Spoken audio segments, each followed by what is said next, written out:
예수를 믿음으로 내가 생명을 얻었는데 아직도 내 삶 가운데 공부하고 뭔가 허전하고 자꾸 짜증나고 옛날 그 본성 그대로 나오게 된다면 그건 아직도 주님을 깊이 만나지 못하는 거예요. 우리가 믿는 예수님은 인격적인 분이십니다. 인격적인 분이십니다. 인격적이다라는 뜻은 뭐냐면 서로가 영향을 주고받는다는 뜻입니다. 서로가 영향을 주고받는 거예요. 서로가 살아있는 인격체이기 때문에 예수님께서 나에게 오시게 되면 나는 자동으로 나도 모르게 변화가 생겨요. 처음에는 잘 내가 변하는지 안 변하는지 내 생각도 그대로를 갖고 내 모든 가정과 삶이 그런 것 같은데 하나 둘씩 한 달, 두 달, 1년, 2년 지나면 계속 그 생명 안에 있게 되면 그 생명 언젠가 성장하면서 또 다른 생명을 낳게 되는 그런 풍성함을 이루게 됩니다. 그게 우리 믿음 생활이에요.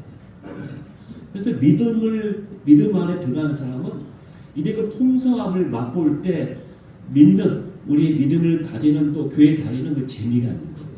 기쁨이 있는 거예요. 야, 세상이 줄 수 없는 게 바로 이것이구나. 세상이 채워줄 수 없는 것이 바로 이것이구나. 내 존재 내면 깊숙이 해서 뭔가 터져 나오는 이 기쁨과 감사와 이 행복함, 그 행복함이 여러분 삶 가운데 여러분의 삶의 모든 일상을 물들여요. 가는 곳곳마다 내가 만나는 사람마다 내가 밥을 먹어도 일을 해도 내 앞에 대해서 내가 노동을 해도 그런 새로운 그 세상 가운데 사는 것처럼 그게 달라지는 게 믿음 생활이에요. 근데 이게 그렇게 되지 않으면 참 힘들어집니다. 예배 나와서 주일날 한 번이지만 또 나머지 다른 예배도 나와야죠. 되게 부지런해. 또 해야 할 것도 많습니다. 교회 안에서 감당할 것도 있고요. 내가 마땅히 책임져야 할 것도 있고 자꾸 그런 것들이 있으면 그것 때문에 그 일 때문에 봉사 때문에 서로가 힘들어지고 자꾸 어려움가 생기죠. 중요한 것은 정말 하나님께서 여러분에게 그것을 회복하도록 정말 그러한 인생으로 여러분이 만들도록 하나님이 이 땅에 독생자 예수 그리스도를 이 땅에 보내셔서 그러한 인생을 살게끔 만드셨다고 했습니다. 요한복음 10장 10절에 분명하게 말씀하십니다. 다 같이 읽을까요? 시작. 어둠에 온 것은 어찌하고 죽이고 멸망시키는 뿐이요 내가 온 것은 영으로 생명을 얻게 하고 더 풍성히 얻게 하려 하는 것이다. 아멘. 네. 여기서 풍성하게 한다. 풍성히 얻게 한다고 했는데 이 풍성이 헬라어로 페리소스라는 단어인데 필요 이상의 충분하고도 남을 여부. 그러니까 하나님께서 꼭 필요한 만큼만 나에게 일정한 그것만 하는 것이 아니라 넘치도록 더 풍성하게 부어주신 거예요. 나는 계산을 이 정도밖에 안 했어요. 나는 생각을 이 정도밖에 안 했어요. 내 지금 능력과 내 모든 상태를 봤을 때는 내가 이러한 인생밖에 살 수 없겠다고 내가 계산하고 생각했던 것이 있는데 그 이상으로 하나님께서 내 인생을 풍성케 하신다. 우리 예수 그리스도를 믿게 되면 그런 감정이 다 나오게 되어 있습니다. 여기 서 있는 저도 그래요. 제가 이 고창에서 나와서 자라면서 어떻게 이러한 인생을 살 것이라고 생각했겠습니까? 제 인생의 가장 중요한 전환점은 내가 교회에 나와서 예수님을 만난 거예요. 그때부터 내 인생은 완전히 달라지기 시작했어요. 군대에서 20년, 또 일반 교회에서 부목사 10년, 그럼 여기 왔잖아. 한 번도 생각해 본 적이 없어요. 저는 인생에 계획이 없어요. 저는 상당히 심플하고 단순합니다. 뭘 따지고 막 치밀하게 잘 못해요. 물론 어느 일에 집중하게 되면 그것만 저를 보여요. 그것만. 근데 제가 고1 때 예수 그리스도를 만나는 순간 내 인생에 너무나 예수님이 깊숙하게 개입하신 거예요. 그 제가 그걸 거부하려고 또 저희 부모님도 그것을 하게 하지 못하려고 온갖 했지만 안 됐어요. 하나님의 손에 붙들림 받게 되면 그 인생은 변함이 없습니다. 하나님께서 이끄신 대로 내가 갈 수밖에 없는 거예요. 그래서 여러분 그런 인생을 사는 거예요. 그래서 우리로 하여금 풍성케 합니다. 여러분 믿음이란 예수님을 만나는 것인데 만나서 풍성한 생명을 얻는 것이다. 그러므로 믿음이란 어떻게 예수님이 내 인생 가운데 오셔서 내 인생 가운데 생수의 강을 터져서 흘러나오게 만드는 것이 바로 우리의 믿음을 주신 이유다라는 것을 말씀을 같이 나눴습니다. 자 보면은 성경에 여기 신약 성경에 보면은 이제 그렇게 살아왔던 사람들 이야기가 쫙 나옵니다. 하나님께서 왜 우리에게 성경을 주셨습니까? 야 하나님을 그렇게 믿었던 사람이 예수를 만났던 사람이 그렇게 살았으니까 너희도 그런 인생을 살 수 있다라고 우리에게 모델로 보여주시는 거예요. 이게 성경에 보면 그런 사람들 이야기가 다 나와 있어요. 다 나와 있어요. 한 사람만 깊이 들여다봐도 그렇게 살았던 그 인물을 보면서 나도 저렇게 살아야겠다라는 마음이 들 정도로. 그래서 오늘은 그렇게 살았던 사람들의 이야기를 우리의 성경 말씀을 통해서 같이 나누려고 합니다. 자, 신약 성경에서 생수의 기적들, 생수의 강이 터져서 풍성한 인생을 살았던 그 기적 같은 인생을 살았던 사람들이 누가 있는가? 그 현장으로 한번 떠나보겠습니다. 첫 번째는 가나안의 혼인잔치 기적이 있습니다. 예수님께서 첫 번째 오셔서 일으킨 표적이 뭐냐면 바로 가나안의 혼인잔치에서 물을 포도주로 변화시킨 그런 기적이 첫 번째 표적입니다. 이 사건을 기록하면서 요한은 요한복음 2장 11절에 이렇게 말씀하고 있습니다. 다 같이 읽을까요? 예수께서 이 첫 표적을 갈릴리 가나에서 행하여 그의 영광을 나타내시며 제자들이 그를 믿는다. 아멘. 이 표적은 하나님의 아들 예수님의 영광을 나타낸 사건이고 동시에 제자들은 이 표적을 통해서 예수님의 영광을 보고서 예수님을 믿게 되었다라고 말씀하고 있습니다. 그러므로 이 표적은 하나님의 영광을 이 땅에 가져오는 하나의 사건이었고 또한 사람들 가운데 믿음을 일으킨 사건이었다라고 볼 수 있는 것입니다. 또한 우리가 주목할 것은 예수님의 처음 표적이 이 혼인잔치에서 일어났다는 거예요. 첫 번째 기적, 표적이 왜 이 혼인잔치에서 예수님께서 이 기적을 행하셨을까? 하나님은 원래 이 세상을 혼인잔치와 같이 기쁨의 잔치, 사랑과 감사가 넘치는 곳으로 만드시려고, 창조하시려고 원하셨습니다. 그렇게 의도하셨죠. 그래서 이 세상을 창조하셨을 때 하나님은 보시기에 심히 좋았다고 그렇게 말씀하셨죠. 다시 말해서 하나님께서도 이 세상을 보는데 스스로 보시기에도 참 좋은 세상이야. very very good. 이렇게 예칠 수밖에 없는 그런 세상이었다는 거예요. 그래서 뿐만 아니라 하나님께서는 인간을 창조하시고 이렇게 창조한 아름다운 세상을 우리 인간에게 선물로 주셨습니다. 다시 말해서 하나님이 제일 처음으로 인간에게 주신 선물은 바로 에덴의 낙원이었죠. 에덴 동산이었습니다. 그때 에덴은 사랑과 기쁨, 만족과 감사, 평화와 즐거움으로 가득 찬 하나의 낙원이었습니다. 그러나 인간의 타락으로 이 에덴 동산에서 쫓겨났던 것이죠. 그래서 예수님이 이 세상에 오셔서 잃어버린 에덴을 회복시키기 위해서 다시 이 땅에 오셨다는 것입니다.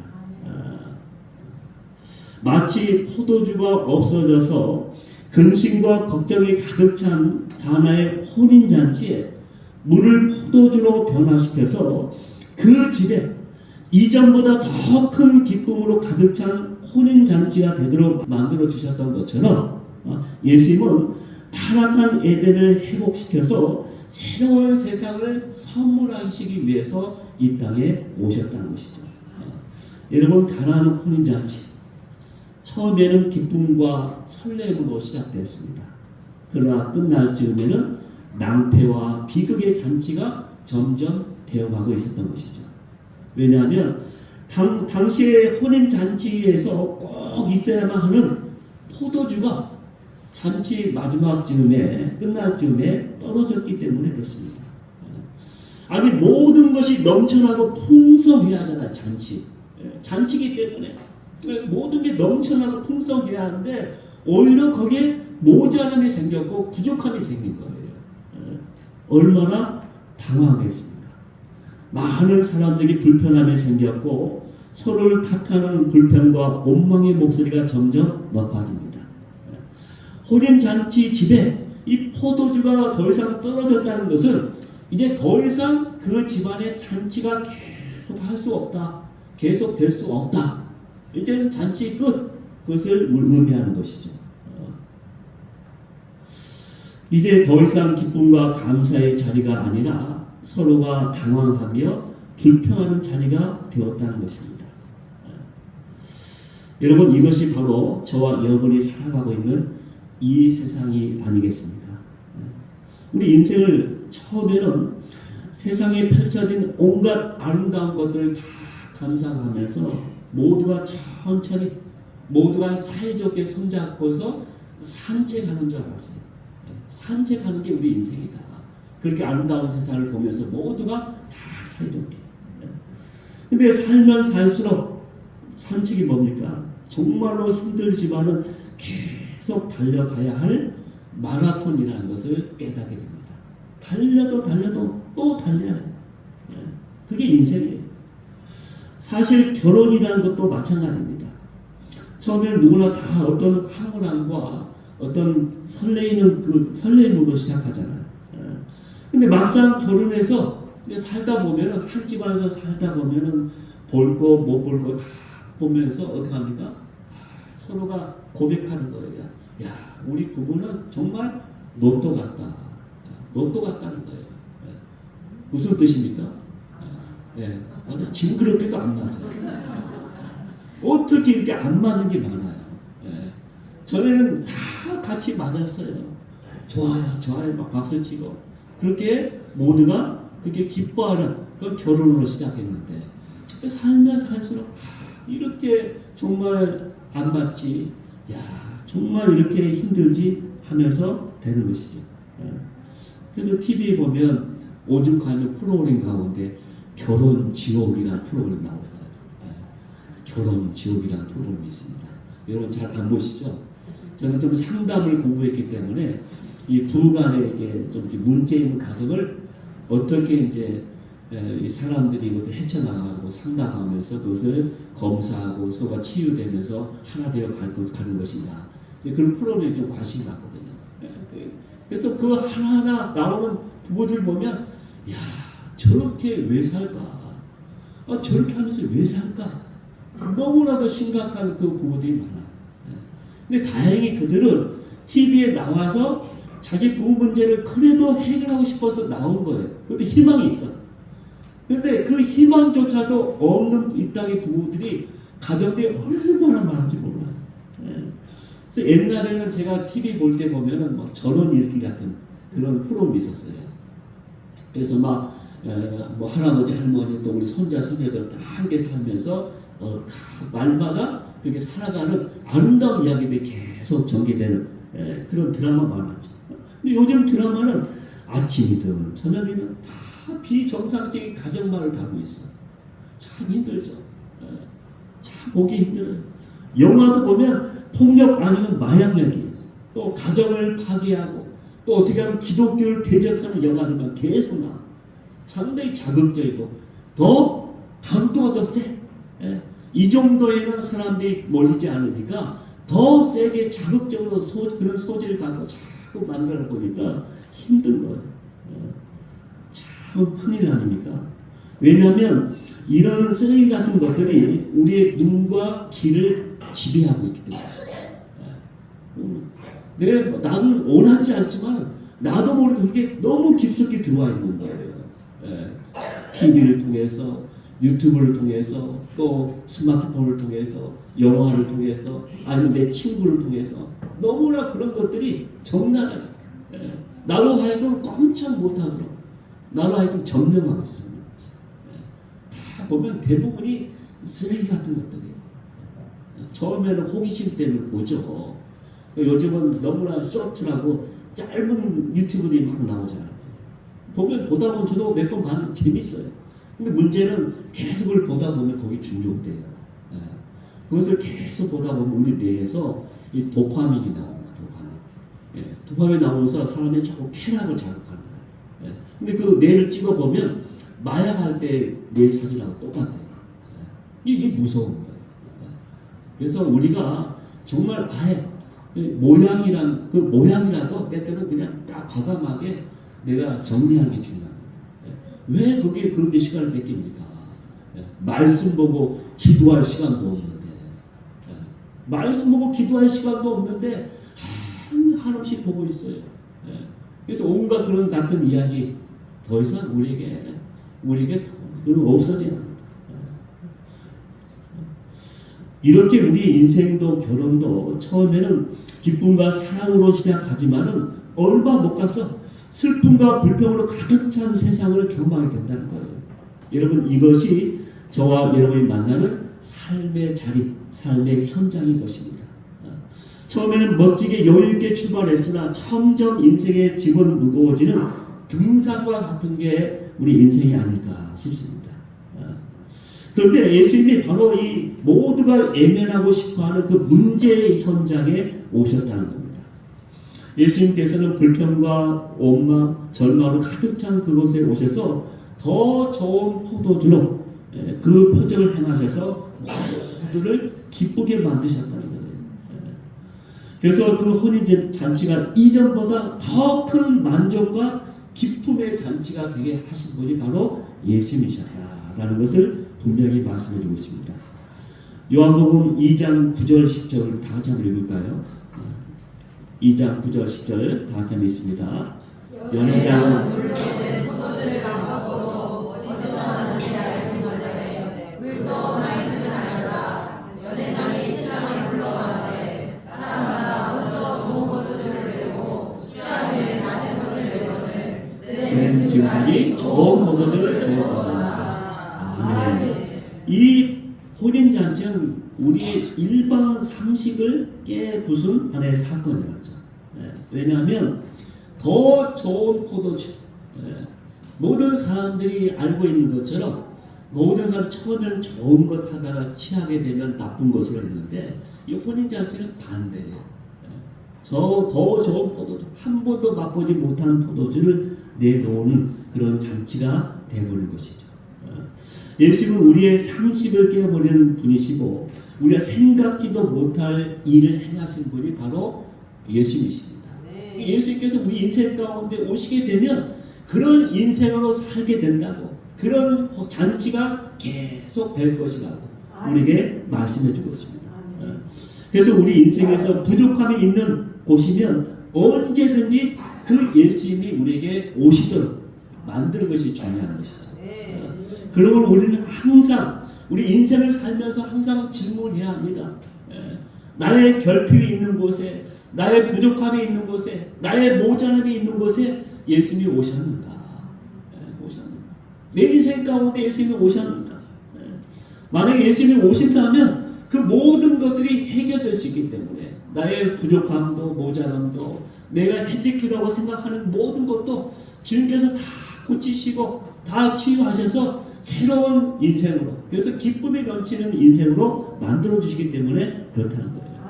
그러므로 우리의 할 일은 부족함으로 절망한 사람들에게 예수님께 와서 그런 예수님의 표적을 만나게 해주는 것, 그렇게 안내하는 게 우리의 사명인 것이죠. 두 번째는 사마리아 여인의 기적이 바로 등장합니다. 요한복음 4장에 등장하죠. 사마리아 여인은 상처로 얼룩진 저와 여러분의 상징이라고 볼 수 있습니다. 남편이 5 있었는데 지금 살고 있는 남자도 남편이 아니에요. 우리는 그동안 남편들과는 어떤 이유로 헤어졌는지 알지 못합니다. 그러나 분명한 것은 여러분의 헤어짐으로, 만남과 헤어짐을 통해서 많은 상처와 아픔들이 가득 찼을 것이다. 그 여인이었을 것이다. 라는 생각을 하게 되는 것이죠. 이제 더 이상 얼굴을 들고서 동네에 다닐 수도 없을 만큼 인생에 실패한 여자가 이 사마리아 여인이었습니다. 그런데 예수님께서는 바로 이 여인을 찾아서 일부러 오신 거예요. 요한복음 4장 3절 4절 우리에게 이렇게 말씀하고 있기 때문에 그렇습니다. 우리 3절 4절 다 같이 읽습니다. 유대를 떠나서 다시 가오리로 가실세 사마리아를 통과해야 하겠는지라. 여기 말씀 보면 사마리아를 통과하여야 하겠는지라. 나는 반드시 사마리아를 통과하겠다라는 뜻입니다. 영어로 말하면 he must. 뭔가 예수님의 의지가 있다는 거죠. must. 의지. 어떤 뜻, 의도가 있다는 거예요. 목적이 있다는 거예요. 여러분, 주님이 하시는 모든 일에는 다 이유가 있습니다. 내가 알 수도 헤아릴 수도 없지만은 그 일에는 반드시 그 일에는 뜻이 있는 거예요. 이사야 55장 8절에서 9절에 이렇게 말씀합니다. 이는 내 생각이 너의 생각과 다르며 내 길은 너의 길과 다르니 이는 하늘이 땅보다 높음같이 내 길은 너의 길보다 높으며 내 인생은 너의 생각보다 높음이라. 아멘. 하나님의 길, 하나님의 생각, 하나님의 뜻이 있다는 거예요. 그런데 그것은 높아서 너희가 달라서 모른다는 거예요. 그렇지만 분명히 하나님은 다 뜻이 있고 길이 있다는 거예요. 생각이 있다. 결국 이 사마리아 여인은 예수님을 만나면서 상처들이 고침받고 새로운 사람으로 변화를 받게 됩니다. 그러자 물동이를 버려두고 동네 사람들에게 자기 인생의 생수의 강이 흐르게 하신 그 주님을 증거하는 모습을 우리에게 보여주고 있습니다. 이처럼 예수님은 우리의 상처를 치료해 주셔서 우리 하여금 기쁨과 샬롬이 넘치는 삶을 살도록 만드신다는 거예요. 그래서 그대의 인생에 생수의 강이 터져 나오는 다시는 못 마르는 없는 인생으로 만드셨다고 말씀하고 있습니다. 세 번째는 왕의 신하의 기적이 나옵니다. 요한복음 4장 43절에 보면은 여기에 등장하는 왕의 신하가 있습니다. 지금 그의 아들이 죽을 벽에 걸려서 곧 죽게 되었어요. 왕의 신하가 얼마나 다급했으면 저 가버나움에서 가나안까지, 이 가나안에 와 계시는데 그 예수님을 찾아서 먼 길을 달려왔겠습니까? 여기서 이 왕의 신하라고 번역된 이 단어는 언어에 보면 왕족이나 귀족을 말합니다.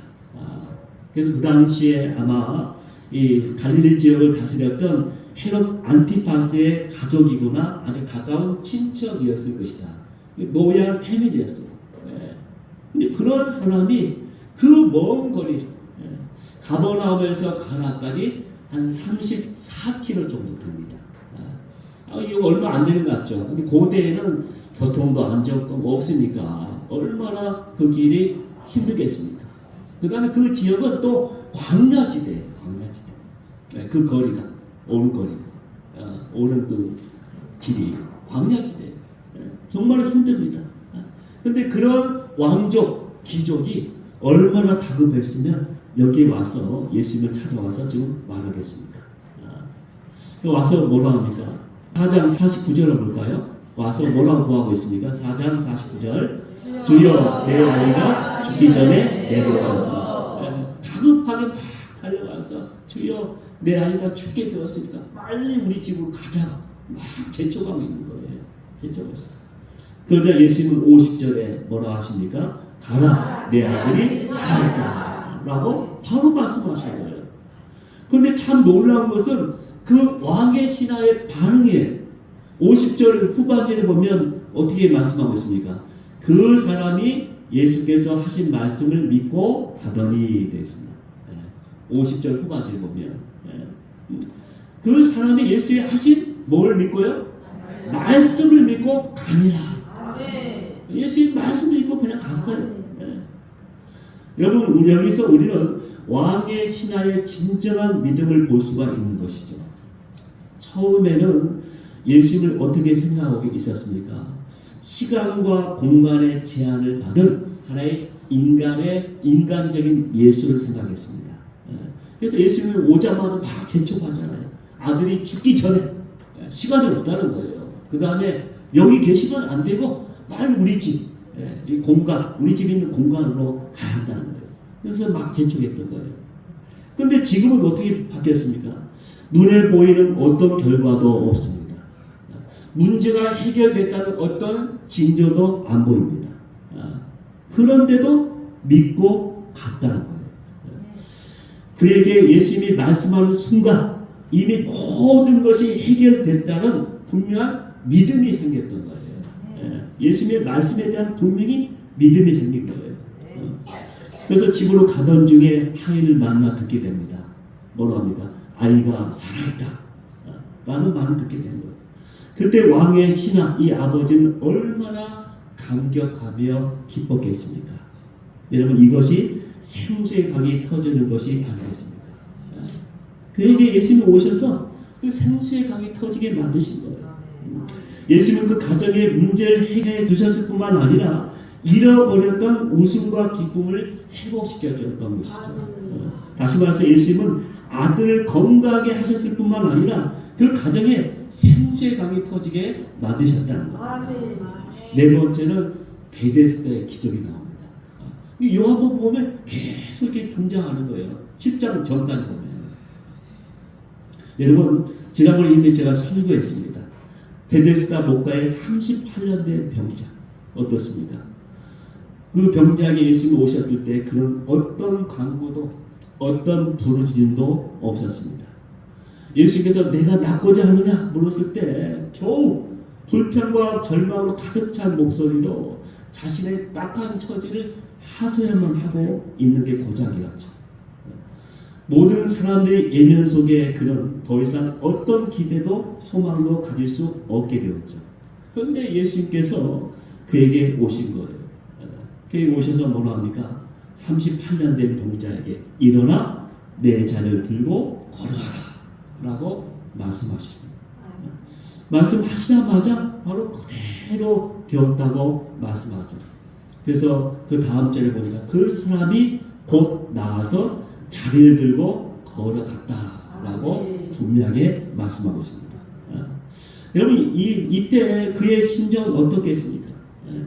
5장 14절에 보면 그 이후에 예수님께서 그 사람을 다시 만나게 돼요.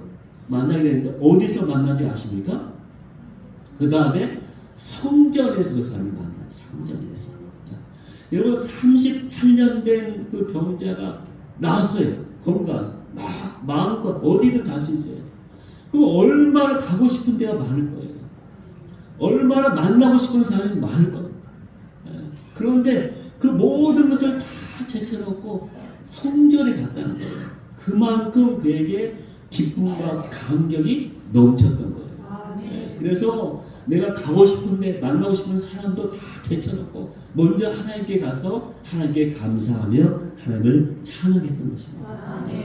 여러분 교회가 바로 이런 곳이 되어야 합니다.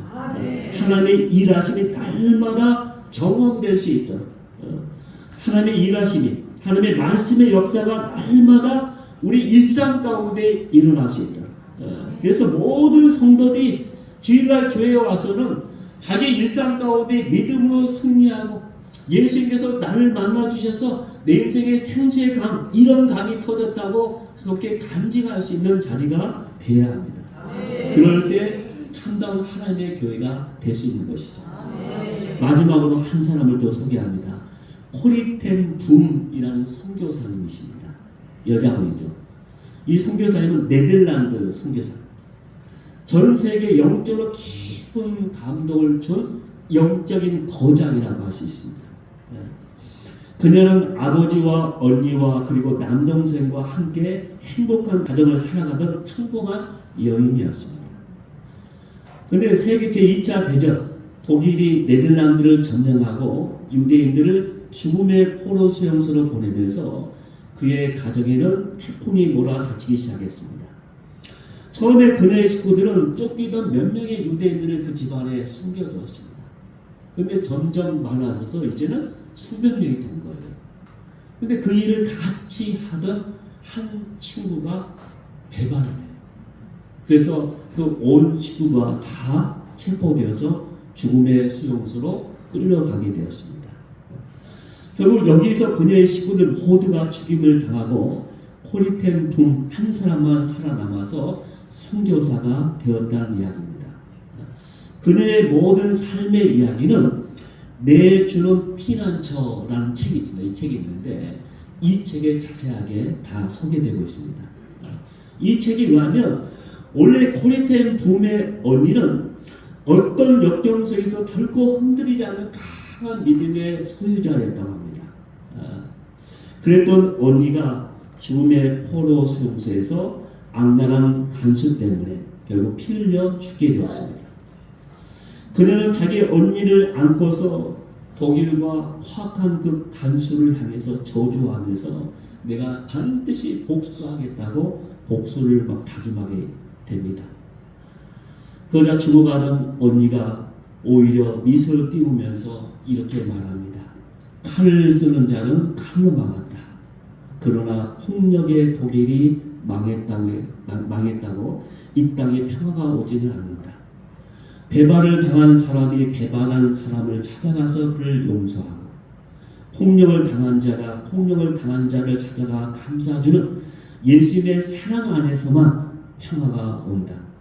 전쟁이 끝나면 너는 그런 사랑을 전하는 자가 되어라. 이 땅에 평화를 만드는 자가 되어라. 라는 유언을 남기고 죽게 됩니다. 콜템 붐은 언니의 유언대로 전쟁이 끝나자 예수님의 용서의 사랑을 전하는 선교사가 되었습니다. 처음에는 네덜란드에서, 그 다음은 미국에서, 그리고 이제는 마지막으로 독일로 가기로 결심합니다. 그는 전쟁으로 폐허가 된 독일의 광장에서 사람들을 모아놓고 사랑의 복음을 전하기 시작합니다. 저는 전쟁 때 유대인 포로 수용소에서 죽음의 고통을 당했던 사람입니다. 거기서 제 가족들은 모두 죽임을 당했지만 저는 여기에 하나님의 심판을 전하러 오지 않았습니다. 설령 여러분들이 그 죽음의 폭력에 가담했을지라도 오늘 우리 주 예수님께 나오면 그분은 여러분을 용서하시고 새 사람으로 만들어 주실 것입니다. 라는 복음의 메시지를 전한 거예요. 이 메시지를 들은 수많은 사람들이 감격하면서 너도 나도 그녀 주위에 몰려와서 악수를 청합니다. 참 감동이라. 그때 키가 건장한 한 청년이 그녀에게 다가오더니 큼지막한 손을 내밉니다.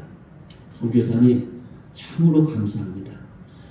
제가 그동안 너무나도 무거운 짐을 지고 있었는데 오늘 그 짐에서 자유함을 얻었습니다. 저는 선교사님이 갇혀있던 포로 수용소에 간수로 있었습니다. 그때 너무나도 저도 포악한 죄를 지었습니다. 나 같은 죄인도 용서하는 주님께 감사드립니다. 라고 말하는 거예요. 그 말을 하면서 그 청년은 눈물을 글썽이면서 그녀에게 다시 한번 용서의 선언, 용서의 메시지를 자기에게 해주기를 기대하는 눈으로 바라보고 있는 것이었습니다. 그런데 그때 그녀의 마음속에 갑자기 잠자고 있었던 분노의 감정이 솟아나게 된 거예요. 그 청년이 간수였다는 말을 듣는 순간 자기 언니가 채찍에 맞아 피 흘리며 죽어가는 장면이 갑자기 떠올랐기 때문입니다. 저놈이 바로 내 언니를 무지하게 죽였어. 그녀의 눈에 뜨거운 눈물이 흘러내리기 시작했습니다. 그녀는 그 청년의 얼굴에 침을 뱉고 이 악독한 놈아 라고 저주하고 싶었습니다. 사람들은 그녀 주위를 둘러서서 그녀의 분노한 얼굴을 바라보고 있습니다. 그 청년은 그 앞에서 눈물을 글썽이면서 용서를 구하고 있습니다. 여러분, 이 장면을 한번 상상해 보시기 바랍니다. 그 순간 그녀는 마음으로 이렇게 부르짖었다고 합니다. 주여, 저는 죄인입니다. 위선자입니다. 주님께서는 어떠한 죄인이라도 용서하신다고 제가 방금 설교를 했는데 정말 용서가 필요한 사람이 나오자 절대로 용서할 수 없는 마음이 되고 말았습니다. 저를 도와주세요. 저 청년을 용서할 마음을 주세요. 그러나 그의 마음에는 더 큰 분노만이 가득 찰 뿐 용서할 마음이 전혀 생기지 않는 것이었습니다. 그녀는 계속 부르짖습니다. 주여, 주여, 주여. 더 이상 기도할 수가 없게 되었습니다. 드디어 그녀는 자신의 죄악됨을 솔직히 하나님께 고백하기 시작합니다. 주님, 저는 저 청년을 도무지 용서할 수가 없습니다. 제가 용서하지 못하오니 주님께서 저 사람을 용서해 주시옵소서. 그때야 그녀의 마음속에서 뜨거운 용서의 물결이 솟아나기 시작했습니다. 청년이여, 나는 자네를 결코 용서할 수 없네. 그러나 우리 주님이 자네를 용서해 주셨네. 이 말을 하고서 그녀는 뜨겁게 그 청년을 호응하면서 하나님의 용서를 전했다는 이야기입니다. 여러분, 우리가 믿음의 길을 나서는 순간부터 우리의 삶은 이제 우리의 삶이 아닌 거예요. 왜냐하면 우리가 주님의 십자가를 바라보는 순간 이미 너희는 십자가에 죽었다고 말씀하셨기 때문에 그렇습니다. 우리는 이미 죽은 자예요. 죽은 자가 무엇을 더 할 수 있겠습니까? 우리 성령께서 이제 우리 안에 계신 주님만을 바라보며 살아가게 하실 것입니다. 그래서 우리로 하여금 사랑과 용서를 이루며 기쁨과 감사의 생수의 강이 흐르는 그런 인생으로 만들어 주실 것입니다. 여러분, 우리의 믿음은 이제 주님께서 내 안에 이루어 가시는 하나님의 역사인 거예요. 내가 내 인생을 사랑한 것이 아니라 내 속에 와 계신, 이미 들어와 계신 그 주님께서 이제 내 인생을 하나하나 우리를 모든 것을 만져주시며 하나하나 함께 가자고 우리에게 말씀해 주신 것이죠. 이게 그래서 그 음성에 따라 살아가는 게 우리 믿음이에요. 예수님께서 우리에게 오신 목적은 우리로 하여금 풍성한 삶을 살게 하기 위해서 오셨다고 했습니다. 그렇기 때문에 우리는 지금부터 우리의 그런 풍성한 삶이 되도록 우리의 모든 교회 안에서 우리 일상 가운데 주님을 바라보며 그 길을 가야 합니다. 그럴 때 하나님이 원하시는 우리 시몬교회가 될 수 있는 거예요. 예수님께서 우리에게 오신 목적, 그것을 이루어드리는 교회. 그래서 주님께서 우리 교회 안에서 살아계셔서 우리의 사랑과 용서의 사람들이 되는 것. 그래서 사람들마다 교회에 나오는 모든 사람들이 생수의 강이 터져서 그런 멋진 풍성한 삶을 살아가는 인생. 그래서 그러한 우리의 모든 삶 가운데 하나님께서 다시 한번 시작하는 새 인생을 만들어가는 그 일을 시작하는 게 바로 우리의 인생입니다. 이런 인생을 꿈꾸며 나갈 수 있는 저와 여러분이 되기를 주의 이름으로 축원합니다. 기도하겠습니다.